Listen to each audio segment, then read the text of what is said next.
The Arizona sun was a merciless thing that summer, burning the land into shades of gold and red until the sky itself seemed to shimmer with heat.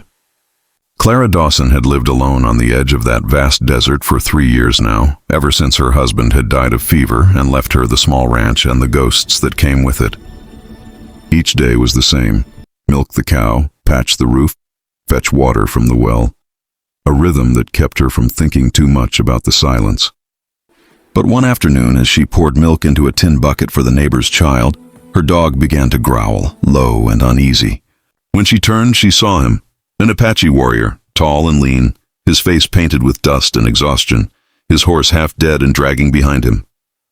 In his arms, wrapped in torn cloth, was a baby no older than a few months. For a moment, time itself seemed to stop. Clara froze, the bucket trembling in her hands, her heart pounding with a mix of fear and pity. The stories she'd heard about raids and ambushes filled her mind, yet there was no violence in his eyes, only desperation. "Please," he rasped, his English broken but pleading. "The child. Milk." Clara hesitated only a second longer before setting the bucket down and rushing to him. The baby was crying weakly, lips cracked, its small chest rising too shallowly. Whatever had happened out there in the desert, it was clear the child wouldn't last the day without help. "Come inside," she said, her voice steady despite the tremor in her hands. The warrior looked stunned, as if he hadn't expected mercy. Slowly, he followed her into the cool dimness of the cabin. She fetched what milk she had and poured it into a small cloth for the infant to drink, coaxing it gently while the warrior knelt nearby, watching like a man caught between hope and heartbreak. "You've been riding long," she said quietly. "2 days," he answered, his accent thick, his words halting. "No water. No food, soldiers. Took our village, my woman. Gone." His jaw tightened and he bowed his head. "Only this," he whispered, touching the baby's tiny hand. Something in Clara broke then, the part of her that had buried her own pain under chores and silence. She saw in him not an enemy, not a savage, but a father, holding on to the last piece of his world. Without another word, she filled a basin, washed the baby's face, and offered him bread and water. He ate slowly, almost in shame, eyes darting around the small cabin as if it were a church. When he looked back at her, his voice was hoarse. "Why you help me?" he asked. She shrugged softly. "Because someone once helped me when I was the one begging." For a long time, there was no sound except the wind outside and the gentle sighs of the sleeping child. Then he spoke again, his words quieter than the wind. "I am called Koda," he said. "Means friend." She nodded. "I'm Clara," she replied. "Means clear." Seems fitting. That night, when the desert winds rose and the coyotes cried beyond the hills, Koda stayed awake by the fire, holding his child close, while Clara mended a tear in his worn blanket. Neither said much, but something passed between them, a fragile understanding born not of words but of loss. For the first time in years, Clara prayed before sleeping, not for herself, but for the stranger and his child who had stumbled into her world.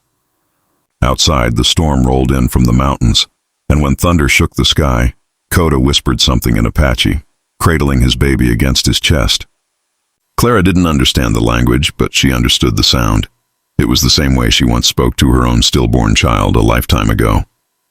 And though they were two people from opposite worlds, the same grief connected them, as old and as deep as the land itself. By the next morning, the desert had washed itself clean. The rain had left dark streaks down the cliffs, and the smell of wet earth hung in the air like a promise. Clara stepped outside her cabin and saw Koda crouched by the corral, fixing a broken fence post with the quiet precision of someone who had done far harder things. His child lay sleeping in a wooden crate lined with soft rags, a tiny hand clutching the air as if still dreaming.